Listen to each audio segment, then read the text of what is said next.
Hello the future officers, कैसे हो आप सभी लोग। स्वागत है आपका आज की इस वीडियो में। आज की इस वीडियो में हम बात करने वाले हैं ज्योग्राफी के जो क्वेश्चंस आपके आए थे सीएपीएफ एसी एग्ज़ाम 2024 के अंदर। उन क्वेश्चंस का दोस्तों हम एनालिसिस करेंगे, किस लेवल के वो क्वेश्चंस थे, कहाँ से वो क्वेश्चन पूछे गए, क्या उनके आंसर होने थे और कैसे स्मार्ट वर्क के तरीके से जो है आप उन क्वेश्चंस को सोल्व कर सकते थे। जितने भी एस्पिरेंट जिन्होंने 2024 का एग्ज़ाम दिया है वो भी, और जितने भी एस्पिरेंट जो 2025 का एग्ज़ाम देने वाले हैं वो भी। इस वीडियो को प्लीज़ एंड तक जरूर देखिए ताकि आपका कोई डाउट ना रहे, पहली चीज़। और दूसरा, आप भी सीखो कि किस तरीके से यूपीएससी जो है क्वेश्चन फॉर्मेशन करता है और क्या जेन्युइनली एग्जाम का लेवल बढ़ा है, क्वेश्चंस क्या इतने ज़्यादा टफ थे कि आप उनको सॉल्व नहीं कर सकते थे, तो कैसा था एग्जाम वगैरह, सबके बारे में बात करेंगे। उम्मीद करता हूँ आप ये वीडियो एंड तक जरूर देखेंगे। अगर आपको कंटेंट पसंद आए तो वीडियो को लाइक कर देना, कोई भी डाउट अगर आपका आए तो कमेंट सेक्शन में कमेंट कर देना, और अगर चैनल पर नए हो तो चैनल को सब्सक्राइब कर देना। चलिए स्टार्ट करते हैं दोस्तों। क्वेश्चंस की अगर बात करी जाए तो टोटल ज्योग्राफी के इस बार जो है 15 क्वेश्चन आए थे दोस्तों। इसके अलावा जो है कुछ क्वेश्चन थे, काफ़ी लोग उनको ज्योग्राफी में ऐड कर रहे हैं, बट वो जो क्वेश्चन है वो आपके एनवायरनमेंट सेक्शन में ऐड होंगे दोस्तों, ठीक है। वो ज्योग्राफी में नहीं होंगे। प्योरली ज्योग्राफी बेसिस के जो क्वेश्चंस थे आपके वो 15 क्वेश्चन के आसपास थे। अब इन 15 क्वेश्चन में से डायरेक्ट एनसीईआरटी बेस्ड क्वेश्चन जो थे आपके वो 12 क्वेश्चन थे। मैपिंग के जो है इसमें 2 क्वेश्चन थे और 1 क्वेश्चन मिसलेनियस था, ठीक है। अब बात करें कि इनमें से कितने क्वेश्चन ऐसे थे जो आप कर सकते थे। 14 क्वेश्चन ऐसे थे जो आप इजीली जो है कर सकते थे, बट थोड़ा सा आपको जो है अगर आपने डेप्थ में पढ़ाई करी होगी तो ही जो है आप उन क्वेश्चन को सोल्व कर सकते थे। अगर टफनेस की बात करी जाए तो 1 क्वेश्चन ऐसा था जो जनरली बच्चे नहीं पढ़ के जा रहे हैं आजकल, उसके बारे में भी हम देखेंगे। स्टडी फंडा सोर्सेज की अगर बात की जाए तो स्टडी फंडा के 15 में से रफली अराउंड 12-13 क्वेश्चन के आसपास जो है आपको देखने को मिलेंगे। रीज़न बीइंग, हमने सारे के सारे जो है एनसीईआरटी के जो टॉपिक है साथ में जीसीलियों के साथ मिलके जो है वो सारे टॉपिक्स को पढ़ाया है दोस्तों। तो ईजिली जो है 12-13 क्वेश्चन 15 में से हमारे सोर्सेज से आपको मिल जाएंगे, ठीक है। चलिए आगे बढ़ते हैं। सबसे पहला क्वेश्चन देखते हैं, क्वेश्चन नंबर 5। अब देखिए, काफ़ी वीडियो जो है लोग बनाते हैं यूट्यूब के ऊपर, एनालिसिस वीडियो, वो आपको क्वेश्चन सॉल्व नहीं कराते हैं। इस वीडियो को देखने का आपका एडवांटेज ये है, आपको कंसेप्ट भी साथ के साथ थोड़ा थोड़ा मैं बता दूंगा ताकि कोई क्वेश्चन फ्यूचर में अगर ऐसा ही आता है तो डेफिनेटली आपका क्वेश्चन गलत नहीं होगा। बाय द वे एक चीज़ मैं बताना चाहता हूँ आपका, प्लीज़ गाइज पीवाईक्यूज जो है आपके उनको बिल्कुल भी हल्के में मत लेना, ठीक है। जितने भी एस्पिरेंट ऐसे हैं जो नेक्स्ट ईयर सीएपीएफएसी 2025 का एग्ज़ाम देने वाले हैं, या अगर कोई बच्चा आप में से ऐसा है जो सीडीएस का एग्ज़ाम देने वाला है जो नेक्स्ट आने वाला है, तो प्लीज़ आप पीवाईक्यूज के ऊपर जरूर फोकस करिए दोस्तों। कौन कौन से एग्ज़ाम के पीवाईक्यूज आपको देखने हैं?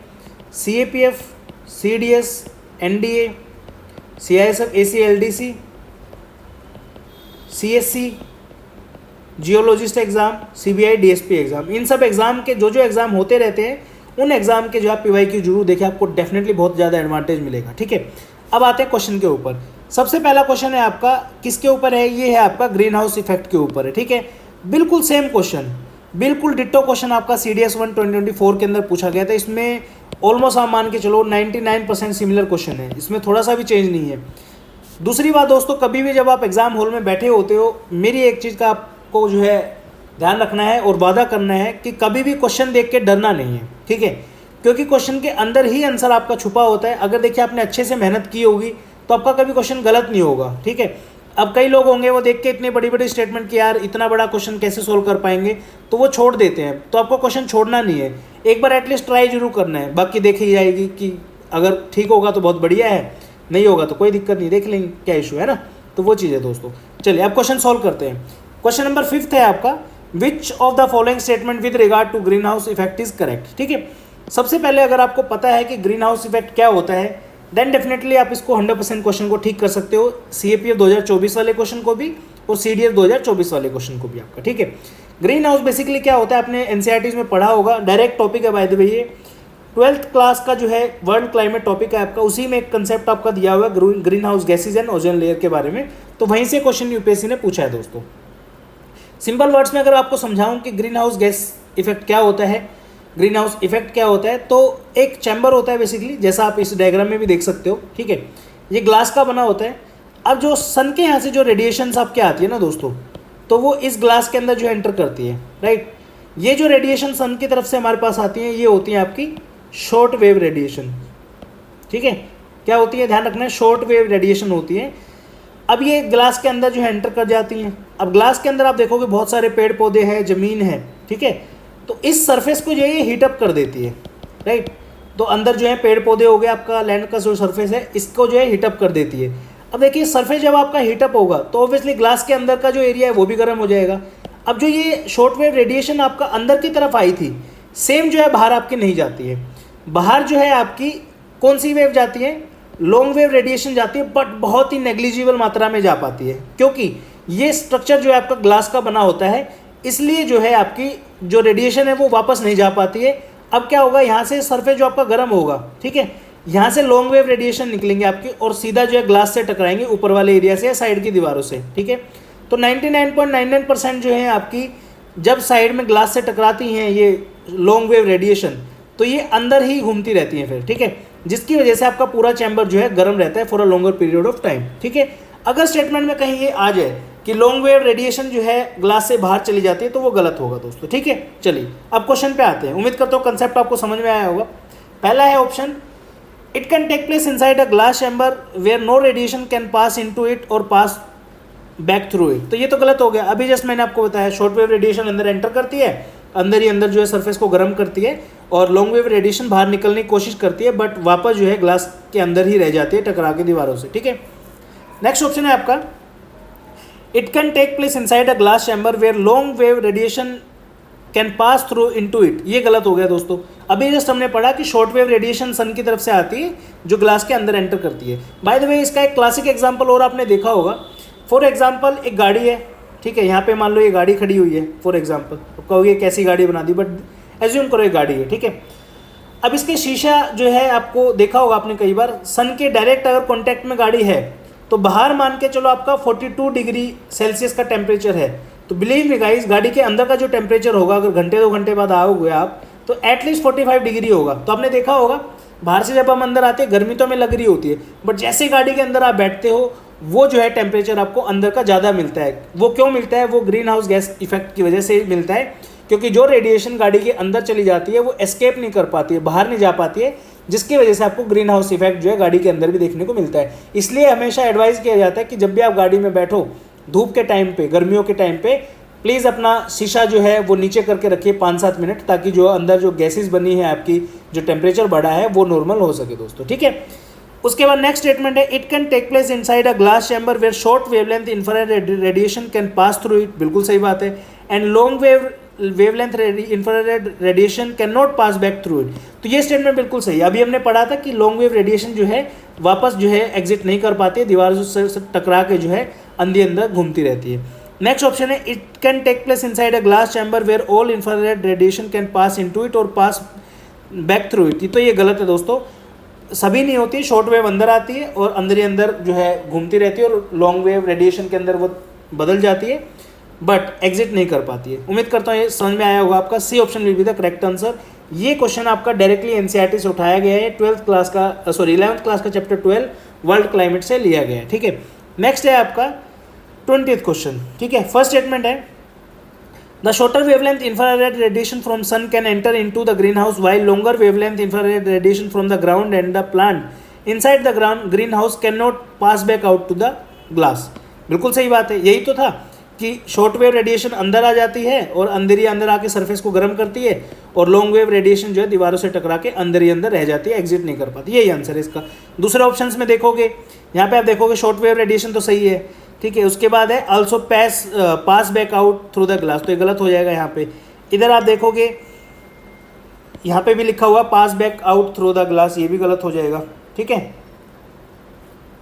उसके बाद no infrared radiation can pass through the glass of greenhouse, ठीक है, तो ये भी गलत हो जाएगी स्टेटमेंट। तो इसका जो करेक्ट आंसर है वो ए ऑप्शन है आपका, ठीक है।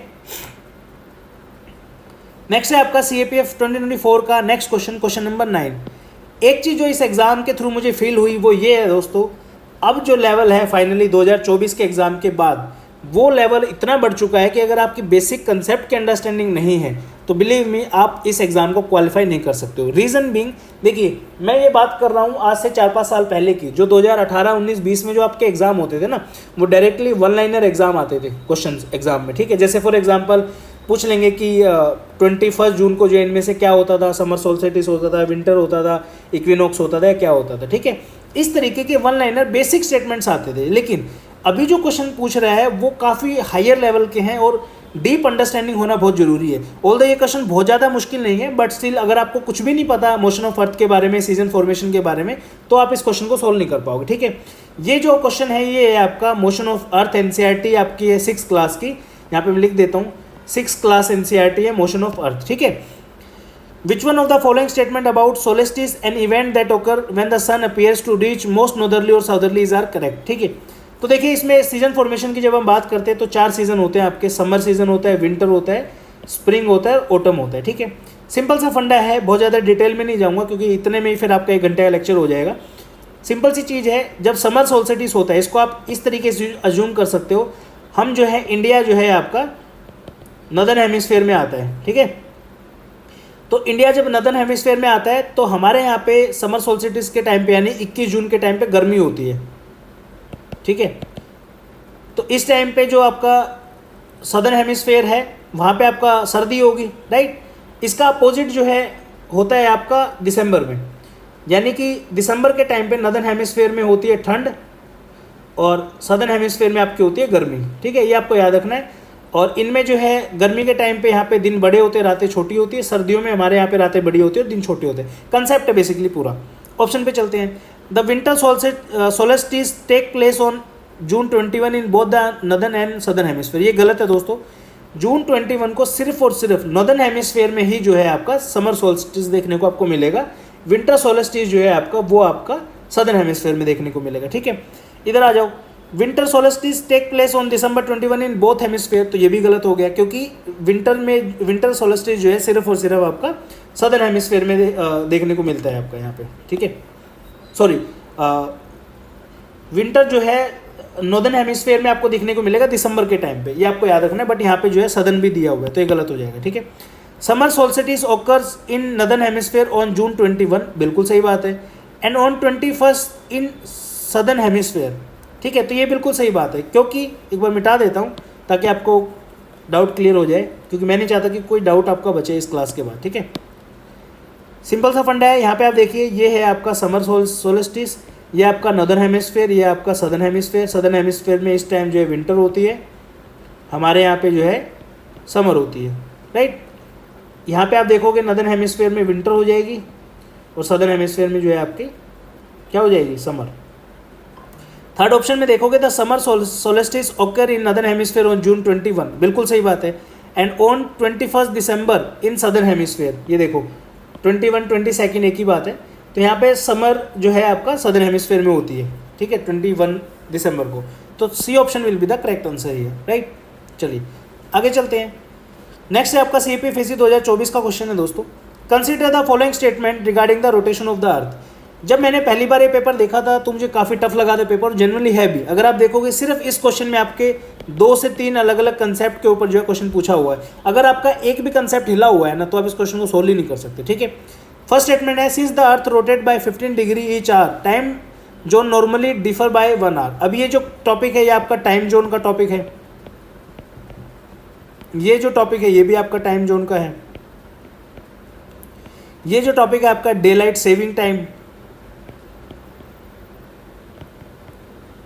और ये जो टॉपिक है आपका ये है आपका सोलर सिस्टम का। ठीक है, देखो 3 टॉपिक अलग अलग डाल के क्वेश्चन पूछ रहे हैं आपसे। तो फर्स्ट स्टेटमेंट क्या कह रहा है कि अर्थ जो है 15 डिग्री हर घंटे में रोटेट करती है, तो ये फैक्ट है, बिल्कुल सही बात है। देखिए 24 आवर्स के अंदर जो है अर्थ पूरी रोटेट कर जाती है, यानी एक सर्कल पूरा हो जाता है, रोटेट करता है, तो 360 डिग्री। 1 आवर पे अगर हम इसको करेंगे तो 360/24 अगर करोगे तो आप 15 डिग्री आएगा। तो फर्स्ट स्टेटमेंट तो बिल्कुल सही है। वो स्टेटमेंट जिसमें फर्स्ट स्टेटमेंट नहीं है उनको काट दो, वो आपका आंसर नहीं हो सकती। ठीक है, आंसर कुड बी इधर ए और ऑप्शन सी। ठीक है ना, चलो नेक्स्ट चलते हैं। At the international date line the calendar day changes, advancing a day for eastward travel, dropping back a day for westward travel. इसका एक कंसेप्ट मैं अभी आपको समझाता हूँ, अभी इसको होल्ड पे रखते हैं। ठीक है, नेक्स्ट है आपका daylight saving time advances the clock by 1 hour. बहुत इंपॉर्टेंट कंसेप्ट है। बेसिकली क्या होता है, देखिए जो हमारे इंडिया का ही बात मैं अगर करूँ यहाँ पे, वैसे एक रफ सा मैप बना रहा हूँ इंडिया का। ठीक है, गुस्सा मत करना भाई। मान के चलो ये आपका नॉर्थ ईस्टर्न हिस्सा है। ठीक है, अब सबने सुना है sun rises in the east. ठीक है, तो नॉर्थ ईस्टर्न स्टेट में क्या होता है आपका, हालांकि ये जो कंसेप्ट है स्कैंडिनेवियन कंट्री, यूरोपियन जो कंट्री है वहाँ पे अप्लाई होता है, बट एग्जांपल के तौर पे मैं आपको समझा रहा हूँ। ठीक है, नॉर्थ ईस्टर्न रीजन्स में क्या होता है दोस्तों, जितने भी स्टूडेंट नॉर्थ ईस्ट के हैं प्लीज़ अगर ये बात सच है तो ज़रूर बताना, ठीक है। मैं दिल्ली में रहता हूँ, दिल्ली में यूजुअली जो सन आपका निकलता है वो 6 बजे के आसपास निकलता है, ठीक है। नॉर्थ ईस्ट में यही सन जो है आपका 5 बजे के आसपास निकलता है, 4:50, 5 पे, 5:15 पे ऐसा निकलता है। यानी कि जो सन दिल्ली में 6 बजे निकल रहा है वो 1 घंटा पहले निकल जाएगा नॉर्थ ईस्ट में। अब सोच के चलो कि नॉर्थ ईस्ट का जो टाइम है वो दिल्ली के टाइम से बिल्कुल सेम है, मतलब हम जो है यहाँ पे 6 अगर बज रहे तो यहाँ पे भी 6 है। अब यहाँ पे मान के चलो फॉर एग्जाम्पल कि आपका ऑफिस टाइम 9 से 6 बजे का है, दिल्ली के अंदर मैं बात कर रहा हूँ, ठीक है। नॉर्थ ईस्ट में भी एक ऑफिस है, उसका भी टाइम 9 से 6 का है। अब यहाँ पे क्या होता है ना, अंधेरा जल्दी हो जाता है दोस्तों, सूर्य जल्दी निकलता है तो छिपेगा भी जल्दी फिर, राइट, वो वाली चीज़ है। तो ये लोग क्या करते हैं, अपनी घड़ी को ना 1 घंटा आगे कर लेते हैं, ठीक है, 1 घंटा आगे कर लेते हैं। इसका क्या मतलब हुआ, यानी कि जब यहाँ पे सूरज उगेगा 5 बजे तो इनकी घड़ी शो करेगी कि बाबूजी 6 बज गया है, ठीक है। यानी कि 1 घंटा इन्होंने एडवांस कर लिया अपनी वॉच को। इसका बेनिफिट क्या होता है, जब यहाँ पे 5 बज रहे हैं एक्चुअली में तो घड़ी में 6 दिखाएगा, जब यहाँ पे एक्चुअली में 8 बजेंगे तो यहाँ पे घड़ी में 9 बजे दिखाएगा, राइट। अब ऑफिस जो है जो 9 से 6 है आपका, वो सेम ऑफिस जो है आपका 8 से 5 हो सकता है। रीज़न बीइंग वहाँ पे जो है 1 घंटा पहले ही हमने घड़ी को आगे कर दिया था, इसलिए जो है आप ज़्यादा देर तक काम भी कर सकते हो और यूज़ कर सकते हो बेसिकली उस टाइम को। तो ये स्टेटमेंट भी आपकी बिल्कुल सही है, काफ़ी सारी यूरोपियन कंट्रीज इसको यूज़ करती हैं, तो इसको जो है हम डे लाइट सेविंग टाइम जो है कंसेप्ट बोलते हैं। नेक्स्ट है आपका moon rotate and revolve about the earth in the same direction that the earth revolve around the sun. ये स्टेटमेंट भी बिल्कुल सही है दोस्तों, ये अर्थ अपने एक्सिस पे घूमती है, सेम जो है इसका रिवोल्यूशन का भी काम है, ठीक है। तो तीसरी स्टेटमेंट भी सही है, ठीक है। अब ऑप्शन देखते हैं पहले। अब यहाँ पे देखो पहला ऑप्शन भी सही है, तीसरा भी और चौथा भी। आंसर तो हमारा डायरेक्टली आ गया 1, 3 एंड 4, बट फिर भी I am not like other teachers कि ठीक है यार आंसर तो आ ही गया, क्यों बच्चों को और टाइम इनका वो लेना है, क्योंकि कंसेप्ट समझाने से भागते हैं लोग, अपन नहीं भागते भाई, सीधी सी बात है, हम कंसेप्ट समझाने से कभी नहीं भागते। ये स्टेटमेंट बाय द वे गलत है दोस्तों, गलत क्यों है वो देखना है अपने को, राइट, गलत क्यों है उसके बारे में बात करते हैं, ठीक है। अब यहाँ पे एक कंसेप्ट होता है आपका इंटरनेशनल डेट लाइन, क्या नाम है, इंटरनेशनल डेट लाइन, और एक कंसेप्ट इसमें आता है लूजिंग अ डे और गेनिंग अ डे। बहुत ही ईजी कंसेप्ट है लेकिन बहुत टीचर इसको गलत पढ़ाते हैं, बहुत बच्चों को समझ में ही नहीं आता। आज आपको क्लियरली दोस्तों ये समझ में आने वाला है, आपको कोई चिंता करने की आपको आवश्यकता नहीं है दोस्तों, ठीक है। चलो देखते हैं, एक एग्जाम्पल के तौर पे समझते हैं। फॉर एग्जाम्पल यहाँ पे 2 जगह मैं ले रहा हूँ, ये है आपकी अलास्का और ये जो जगह है आपकी, ये मान लो आप रशिया का कोई शहर मान लो, ठीक है, ऐसा। अब अलास्का में फॉर एग्जाम्पल आपका अलास्का में यहाँ पे मैं बात कर रहा हूँ, ठीक है, ये हिस्सा है आपका वेस्टर्न, ये है आपका ईस्टर्न। हमने अभी क्या देखा था कि जो सन है वो राइज करता है ईस्ट के अंदर, ठीक है, and it sets into the western direction, right. मान के चलो ईस्ट में आज सुबह सूरज उगा और आज डेट है फॉर एग्जांपल 31 दिसंबर, ठीक है। अब पूरा एक ये चक्कर पूरा काट लो, 360 डिग्री है, ठीक है, और ये लाइन के ना बहुत पास है दोस्तों, बहुत ज़्यादा डिफरेंस नहीं है इनमें। मान के चलो मैक्स टू मैक्स इन दोनों के बीच में अगर डिफरेंस आप देखोगे वो 1 घंटे का होगा, 1 आवर, ठीक है। यहाँ पे मान लो 31 दिसंबर के रात के 12 बजे है, ठीक है। अब जो है 31 दिसंबर यहाँ पे हो गया है और रात के जो है 12 बज गए हैं यहाँ पे, ठीक है दोस्तों। अब बात करते हैं दूसरी साइड की। अगर यहाँ पे 31 दिसंबर के 12 बज रहे हैं तो ये पूरा दिन यहाँ पे घूमेगा, आप इधर देखो तो ये जो है एक दिन इससे पीछे होगा, यानी कि अलास्का में 12 तो बज रहे होंगे लेकिन कब के 12 बजेंगे, ये बजेंगे दोस्तों आपके 30 दिसंबर के 12। क्या बजेंगे, 30 दिसंबर के 12, राइट। अब देखो यहाँ पे 30 दिसंबर के 12 बज रहे हैं, ठीक है। अब ये टाइम 31 दिसंबर से 12 से बढ़ के मान लो सुबह के 6 AM का टाइम हो गया, तो ये 6 AM किसका हुआ, 31 दिसंबर का 6 AM हो गया, ठीक है। यहाँ पे फिर आपका 30 दिसंबर का 6 AM हो गया, एक दिन पीछे चल रहा है ना ये। अब यहाँ पे रात के बज गए 11:59, ठीक है। कहाँ की बात कर रहा हूँ मैं, यहाँ की बात कर रहा हूँ रशिया की। 11:59 PM ऑफ कौन सा, 31, और ये आ गया आपका 30 दिसंबर का 11:59, ठीक है। अब देखो क्या होगा, 1 मिनट के बाद रशिया के अंदर जो है डेट आपकी चेंज होके हो जाएगी 1 जनवरी, राइट। और यहाँ पे डेट चेंज होगी क्या हो जाएगी 31 दिसंबर, ठीक है।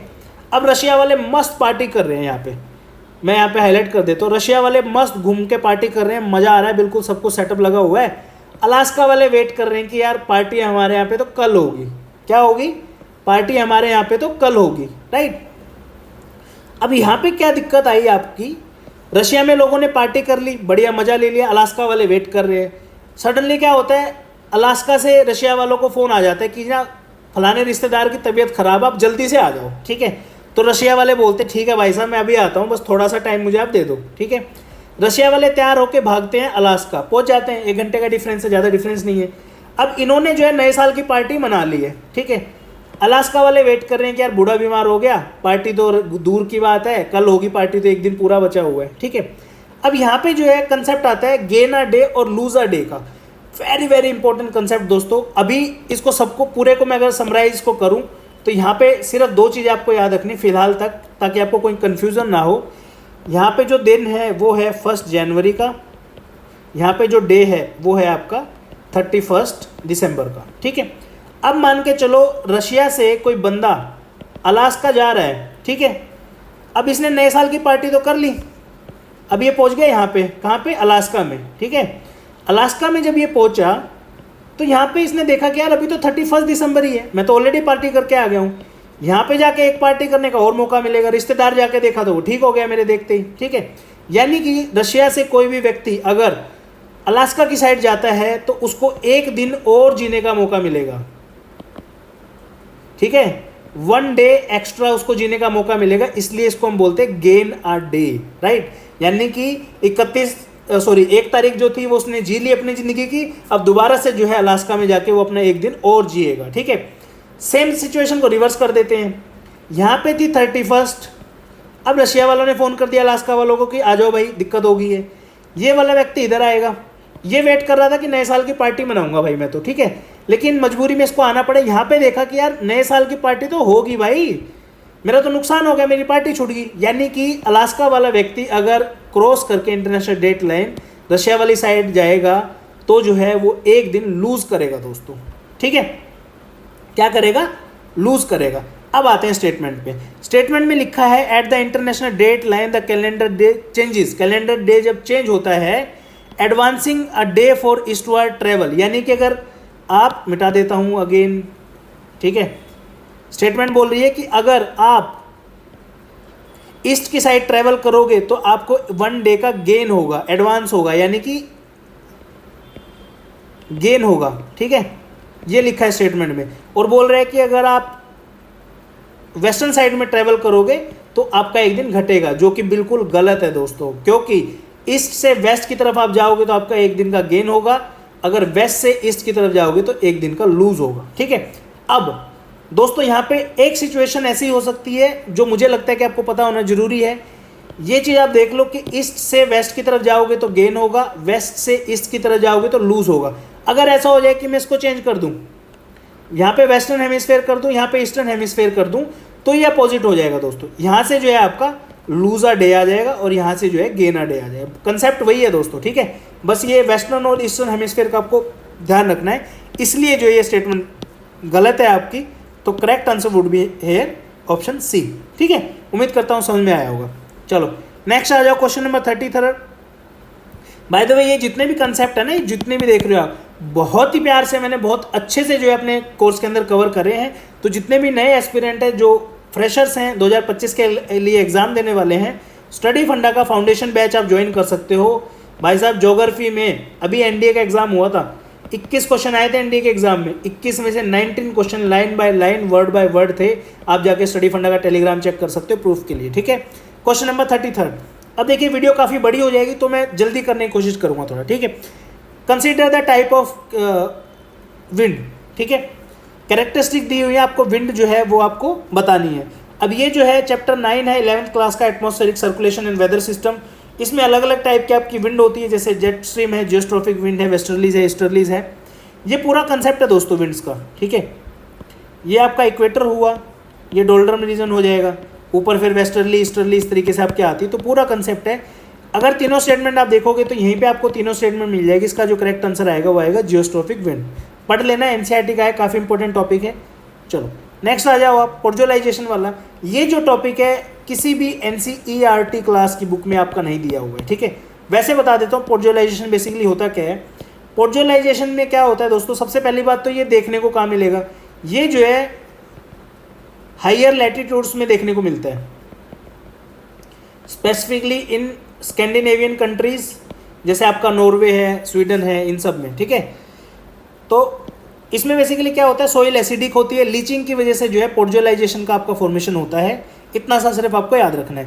क्वेश्चन है, where does port visualisation take place, regions in high middle latitudes दोस्तों, ठीक है। अब ये जो टॉपिक है दोस्तों, जेन्युइनली ये हमने अपने कोर्स में नहीं पढ़ाया था, बट 2025 के लिए जो हम फाउंडेशन कोर्स बना रहे हैं उसके अंदर ये पूरा कंसेप्ट आपको विद डायग्राम विद वीडियो जो है समझाएंगे हम, क्योंकि इंपॉर्टेंट टॉपिक है, नेक्स्ट एग्जाम में भी आ सकता है दोस्तों, ठीक है। नेक्स्ट आपका the process of port visualisation is prominently found in, कौन से एरिया के अंदर देखने को मिलेगा, इक्वेटोरियल फॉरेस्ट है दोस्तों। हायर लैटिट्यूड कौन से होते हैं, ये आपका इक्वेटर ये अर्थ है आपका, ये आपका इक्वेटर आ गया, ये आपका Tropic of Cancer, Tropic of Capricorn, ये आपका आ गया आर्कटिक सर्कल, ये आ गया आपका अंटार्कटिक सर्कल, ठीक है। इक्वेटोरियल फॉरेस्ट तो इक्वेटर के रीजन में मिलेगी, तो ये तो नहीं हो सकता आंसर, हायर लैटिट्यूड मैंने बोला है। मॉनसून फॉरेस्ट भी जो है आपके इक्वेटोरियल उसके अंदर देखने को मिलती है। उसके बाद आपका नेक्स्ट है मेडिटेरेनियन फॉरेस्ट, मेडिटेरेनियन जो है ट्रॉपिक ऑफ कैंसर के आसपास आपको देखने को मिला है, थोड़ा सा ऊपर, तो करेक्ट आंसर इसका आएगा टाइगा फॉरेस्ट, ठीक है। इसमें कोनिफेरस ट्रीज भी होते हैं आपके, कोनिफेरस ट्रीज होते हैं जिनके पत्ते गिरने के बाद काफ़ी सारा प्रोसेस होता है, जिसकी वजह से पोर्ट विजुअलाइजेशन देखने को आपको मिलेगा, ठीक है। नेक्स्ट क्वेश्चन आ जाओ, क्वेश्चन नंबर 35, ठीक है। Which of the following statement with reference to the nebular hypothesis of for the origin of solar system is correct. ये जो है डायरेक्ट स्टेटमेंट आपकी उठाई है इन्होंने दोस्तों। आप आंसर ढूंढने की कोशिश करोगे, आपको इधर मिलेगा नहीं आंसर, लेकिन नीचे जाके आप थोड़ा सा दिमाग लगाओगे तो आप इसका आंसर फाइंड आउट कर सकते हो। नेबुलर हाइपोथेसिस में बेसिकली क्या था, जो आपके नेबुला के जो रिंग्स थे, ठीक है, उसके अंदर जो मटेरियल था जो उन रिंग्स के अंदर वो कंडेंस हो गया था। उसके बाद उस कंडेंसेशन की वजह से जो प्लैनेट हुए उनका फॉर्मेशन हुआ, और जो ऑर्बिट में जो है सन के चारों ओर घूमते हैं। सेम लाइन यहाँ पे लिखी हुई है आपकी, just a second. As the passing star moved away the material separated from the solar surface continue to revolve around the sun and it slowly condense into the planets. तो correct answer will be D option, ठीक है। चलो next है आपका CAPFAC 2024 का question number 36। ये जो concept है सेम आपका इंटरनेशनल डेट लाइन का कंसेप्ट है दोस्तों, ठीक है। आ जाओ, इंटरनेशनल कंसेप्ट जो अभी आपने ये क्वेश्चन मैंने जो अभी आपको पढ़ाया था, अगर ये आपको कंसेप्ट समझ में आ गया, इसको तो आप चुटकियों में सॉल्व कर दोगे, बिल्कुल कोई दिक्कत ही नहीं है, ठीक है। चलो क्वेश्चन क्या बोलता है, क्वेश्चन बोलता है if it is 31 December 2023 in New Zealand at the same time what will be the date in Hawaii island and Alaska. सबसे पहले दोस्तों, अगर आपको ये नहीं पता कि न्यूजीलैंड कहाँ पे है, हवाई आइलैंड कहाँ पे है, अलास्का कहाँ पे है, कितने भी मेहनत कर लो, कितने भी तुक्के मार लो, आप इस क्वेश्चन को ठीक कर ही नहीं सकते। तो बेसिक मैपिंग की रिक्वायरमेंट होनी जरूरी है आपको दोस्तों। अलास्का जो है वो USA का एक स्टेट है, ये आपका अलास्का है दोस्तों। ऑस्ट्रेलिया के जस्ट साइड में कंट्री है जिसको हम न्यूजीलैंड बोलते हैं, ठीक है। और हवाईन आइलैंड जो है ये रहा आपका, और ये जो है USA से बिलोंग करते हैं, ठीक है। अब देखो एक चीज़ इसमें कंसेप्ट क्या है, इंटरनेशनल डेट लाइन का कंसेप्ट है। ये पिंक वाली जो आपको लाइन दिख रही है, ये वाली लाइन, ये आपकी इंटरनेशनल डेट लाइन है। By the way international date line को हम ऐसे टेढ़ी मेढ़ी क्यों मार्क करते हैं, वो इसलिए मार्क करते हैं क्योंकि काफ़ी सारे कंट्री ऐसे हैं जिनके छोटे छोटे आइलैंड हैं। अगर उन आइलैंड के बीच से ऐसा हो जाए कि इसके आइलैंड के बीच से चला गया, इधर भी 2-3-4 आइलैंड है, इधर भी 2-3-4 आइलैंड है, तो इनका सारा टाइम का सिस्टम खराब हो जाएगा। तो इन्होंने क्या किया, कंट्रीज़ के हिसाब से जो है इसको मॉडिफाई किया है इस लाइन को, ठीक है। अब देखो क्वेश्चन पे आते हैं। क्वेश्चन बोलता है 31 दिसंबर का दिन है न्यूजीलैंड में, 31 दिसंबर, ठीक है जी। उसके बाद क्या डेट होनी चाहिए हवाई आइलैंड और अलास्का में, तो ये आपका हवाई आइलैंड है, ये रहा, और ये आपका अलास्का, यानी कि सेम लाइन बनेगी, ठीक है। लेकिन यहाँ पे इंपॉर्टेंट कंसेप्ट क्या है कि ये इंटरनेशनल डेट लाइन है आपकी इस तरीके से, ये आपका ईस्टर्न रीजन, ये आपका वेस्टर्न रीजन, ठीक है। तो ईस्ट से वेस्ट में जब हम जाते हैं, ठीक है, ईस्ट से वेस्ट में जब हम जाते हैं तो मैंने क्या बताया था आपको कि एक दिन गेन होता है, यानी कि यहाँ पे अगर 31 है तो इस साइड में आपका 30 दिसंबर होगा, तभी तो गेन होगा ना। इसने नए साल की पार्टी अभी करने वाला है, ये 30 पे है, अभी 1 घंटे बाद इसको 1 जनवरी हो जाएगी, यहाँ पे नए साल की मस्त पार्टी करेगा ये, यहाँ पे 30 से बढ़ के 31 हो जाएगी, राइट। समझे आप मेरी बात? ये मैंने एडिशनल ऐड इसलिए किया ताकि पार्टी वाले एग्जाम्पल से आपको समझा सको। वैसे पार्टी की जरूरत नहीं है, सिंपल सा समझो, जो भी डेट इस साइड में होगी आपका उससे 1 दिन कम होगा उस साइड में, तो यहाँ पे जो है 30 दिसंबर आएगा 2023 का। अगर दोस्तों इस कंसेप्ट में आपको अभी भी परेशानी हो रही है, please do let us know in the comment section. मैं बहुत ही प्यारी डेडिकेटेडली वीडियो जो है टाइम जोन की पूरी आपके लिए बनाऊंगा, और ऐसे क्वेश्चन, कोई भी क्वेश्चन आपका अगर हो कमेंट सेक्शन में कमेंट कर देना, तुम्हारा भाई उसका पूरे का सोल्यूशन देगा, पूरा आंसर देगा, ठीक है। तो इसका जो करेक्ट आंसर आएगा दोस्तों वो आएगा आपका बी ऑप्शन। आ जाओ next question. Which of the following statement with reference to the hailstones is not correct. ये क्वेश्चन डायरेक्टली आपका एनसीईआरटी 11th क्लास है, चैप्टर नंबर 10, यहाँ पे आपकी सारी डिटेल इसमें दी हुई हैं। इसका जो करेक्ट आंसर आएगा वो आएगा there formation usually occurs during the monsoon season. तो ये गलत है दोस्तों, मॉनसून में जो है ये नहीं होता है। कमेंट सेक्शन में कमेंट करके बताओ हेलस्टोन जो है आपको किस सीजन में देखने को मिलते हैं, ठीक है। चलिए, बाकी ये कुमुलोनिम्बस, ये तीनों स्टेटमेंट आपको यहाँ मिल जाएगी, ठीक है ना। चलो नेक्स्ट है आपका ओशन करंट। ओशन करंट करने से पहले दोस्तों आपको सारे के सारे सीज और ओशन के बारे में पता होना चाहिए, ठीक है। एक रफ आइडिया एटलीस्ट होना चाहिए किन कंट्रीज के बीच में कौन सा ओशन पड़ता है, ठीक है। जल्दी से एक बार फिर भी मैं रिवाइज करा देता हूँ। ये है हमारा प्यारा भारत, तो जो आपका ये वाला जो रीजन है ये आता है आपका इंडियन ओशियन, ठीक है। उसके बाद ये जो रीजन है आपका, जस्ट अ सेकेंड, ये जो रीजन है आपका दिस वन एस शेप में है, ये है आपका अटलांटिक ओशियन। उसके बाद ये जो रीजन आपका बचता है जापान और आपका यूएसए के बीच का जो रीजन है, ठीक है, ये है आपका पैसिफिक ओशियन। अब आते हैं क्वेश्चंस के ऊपर। देखिए, ocean current is very very very very important concept. आज तक कम से कम ओशियन करंट के ऊपर 8 से 10 क्वेश्चन आए हैं दोस्तों। आपके कितने आए हैं? 8 से 10 क्वेश्चन आए हैं, ठीक है, अलग अलग एग्जाम में। मे भी हो सकता है और भी ज़्यादा आ जाए। 2 तरीके से क्वेश्चन पूछेगा, एक तो ओशियन करंट और उसकी location, location in the sense कौन से ओशियन के अंदर जो है टच करता है, पहला तो ऐसा आता है। दूसरा पूछेगा एक ओशियन करंट का नाम आपको देगा कि भाई ये बताओ कि ये जो ओशियन करंट है ये आपका कोल्ड करंट है या वार्म करंट है, ठीक है। 4 ऑप्शन है। इसके ऊपर भी अगर आप बोलोगे मैं पूरा डेडिकेटेड बहुत प्यारा ट्रिक वाला वीडियो बना दूंगा आपके लिए, मस्त। ओशियन करंट कभी गलत नहीं होगा आपका, ठीक है। तो बताना मुझे। क्यूरोशियो जो करंट है आपका, ये आपका है क्यूरोशियो करंट। यहाँ पे आपका जापान के जस्ट साइड से आपको देखने को मिलेगा, ठीक है। ये जो है आपका वार्म करंट है, ठीक है। कैसे याद करोगे क्यूरोशियो करंट को, वार्म करंट है? देखिए, अब इसमें कीवर्ड आपको पकड़ने हैं। क्यूरोशियो, क्यूरोशियो को आप कैसे याद रख सकते हो? क्यू रोया, ठीक है, क्यू रोया। रोने से क्या होता है, जब हमें आंसू आते हैं तो हमारी बॉडी जो है हीट अप हो जाती है, ठीक है बेटा। क्या हो जाती है? हीट अप हो जाती है, यानी कि वार्म हो जाती है। तो इसको आप ऐसे याद रख सकते हो कि हमारी बॉडी हीट अप हो जाती है तो वार्म हो जाती है। तो क्यूरोशियो करंट जो है आपका, वो आपका वार्म करंट है, ठीक है। दूसरा है आपका ओयाशियो।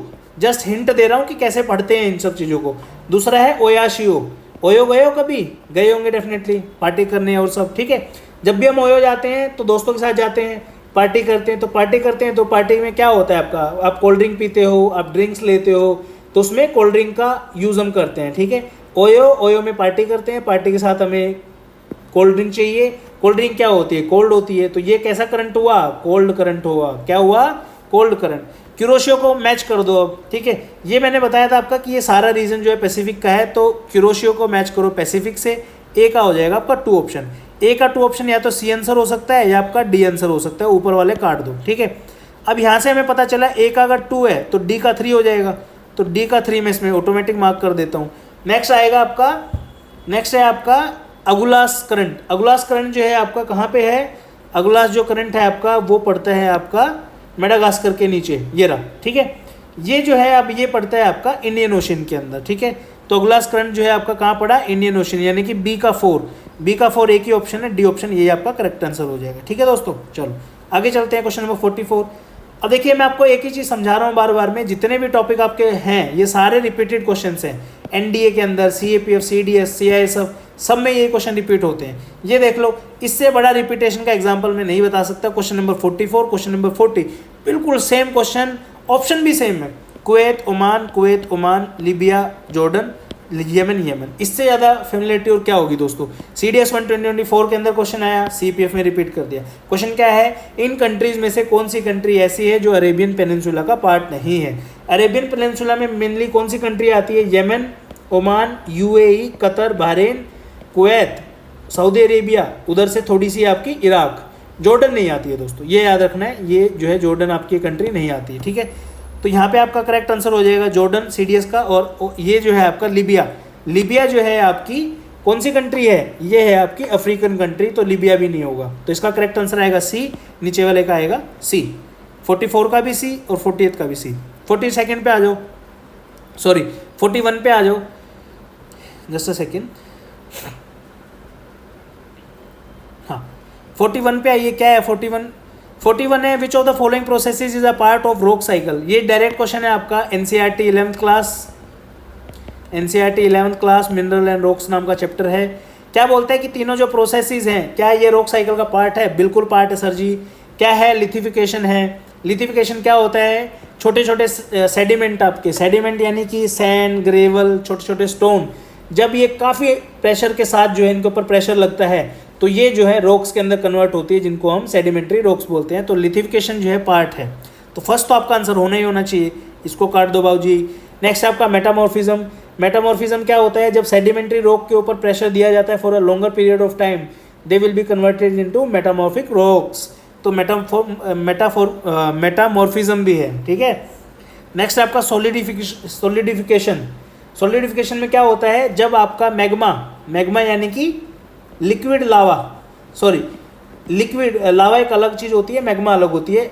ये अर्थ का सरफेस है, नीचे आपका मैग्मा होगा, जैसे ही सरफेस पे आ जाएगा लावा बन जाता है, ठीक है। लिक्विड मैग्मा जो है जब अर्थ के सरफेस के ऊपर आ जाता है और सॉलिडिफाई हो जाता है तो उसको हम बोलते हैं इग्नियस रॉक। तो यहाँ पे सॉलिडिफिकेशन भी होता है, तो तीनों ही ठीक है ये। तो D option will be the correct answer here. Next है क्वेश्चन नंबर 42 का है आपका, consider the following statement regarding the temperature of the earth surface. अब देखिए ये जो क्वेश्चन है ना, बहुत बच्चे इसको छोड़ के भाग जाएंगे, बट बिलीव मी बहुत ज़्यादा टफ क्वेश्चन नहीं है। कॉमन सेंस भी लगाओगे तो भी क्वेश्चन सोल्व हो जाएगा, ठीक है। कैसे, चलो देखते हैं।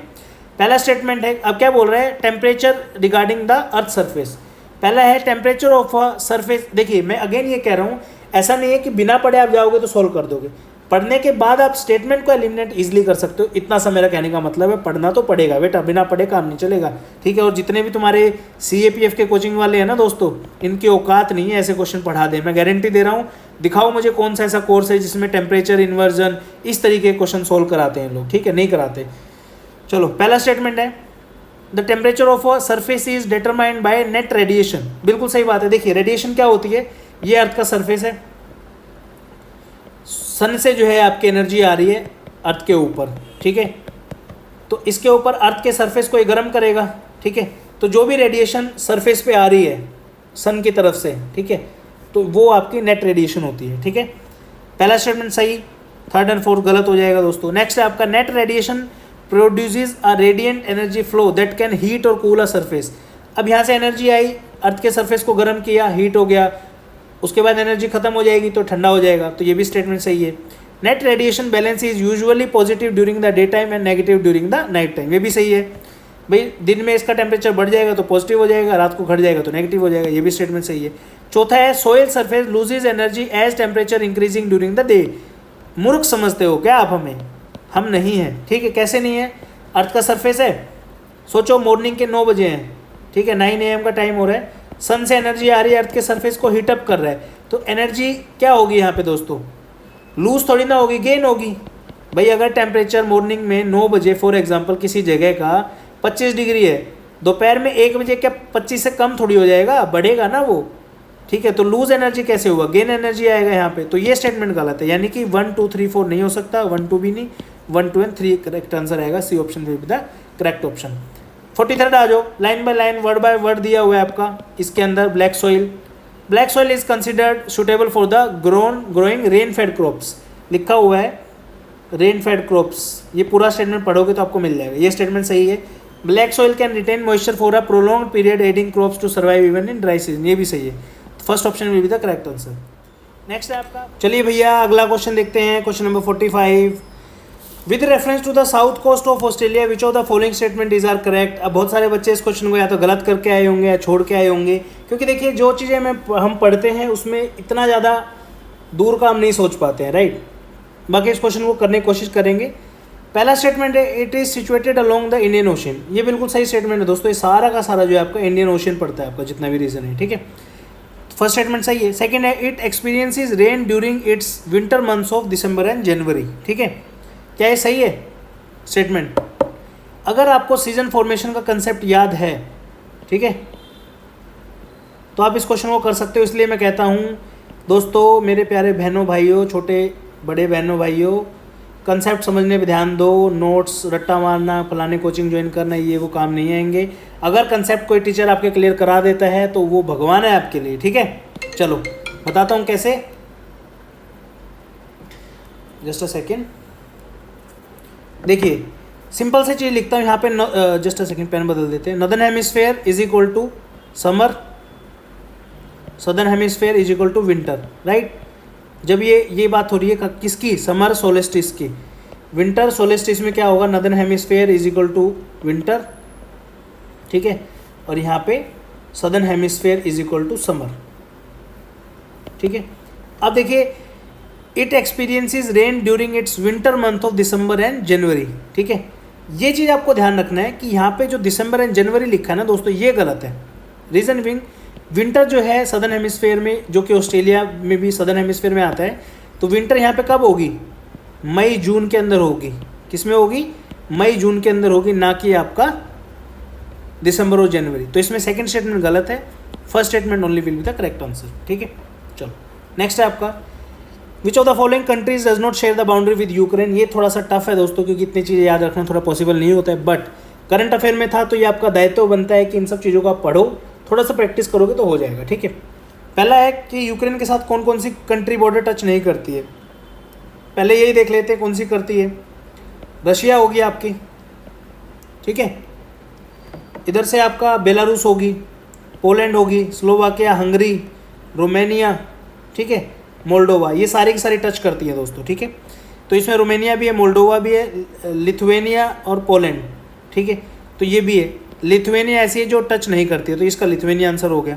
इधर से देखोगे, इसमें पूछा है कि कौन सी टच करती है, ये सिविल सर्विसेज 2023 का क्वेश्चन है। कौन सी टच करती है? रोमानिया टच करती है, और कौन सा टच करती है बताओ? लाटविया करती है, लाटविया नहीं करती है। हंगरी करती है, हंगरी करती है बाबूजी, थोड़ा सा करती है हंगरी, ये ठीक है, तो ये हंगरी भी हो जाएगा। 3 और 6 यानी कि 2 स्टेटमेंट ठीक है, तो only 2 will be the correct answer. तो ये था दोस्तों आज का वीडियो, उम्मीद करता हूँ आपको पसंद आया होगा। पसंद आया है तो प्लीज़ वीडियो को लाइक कर दीजिए, कुछ भी समझ में नहीं आया तो कमेंट सेक्शन में कमेंट कर दीजिए। और जितने भी बच्चे CAPFAC 2025 के लिए तैयारी कर रहे हैं, स्टडी फंडा का एक्सक्लूसिव फाउंडेशन बैच है दोस्तों, वो जाके आप ज्वाइन कर सकते हो। स्पेशल कूपन कोड है आपके लिए, इन वीडियो के व्यूअर्स के लिए, वो है आपका इनर, ठीक है, इनर। इसको लगाइए, एक्सक्लूसिव 2500 का डिस्काउंट आपको मिल जाएगा। बिलीव मी, दूसरे कोचिंग इंस्टीट्यूट के कोर्सेज आपको सस्ते मिल जाएंगे, पर जो कंसेप्चुअल क्लैरिटी आपको यहाँ पे मिलेगी स्टडी फंडा में, उसका कोई मैच नहीं है दोस्तों। इतना डिटेल में पढ़ाते हैं, इसकी कोई हद नहीं, आपने देख भी लिया होगा। तो इस वीडियो में इतना ही। जय हिंद, वंदे Bharat, have a good day.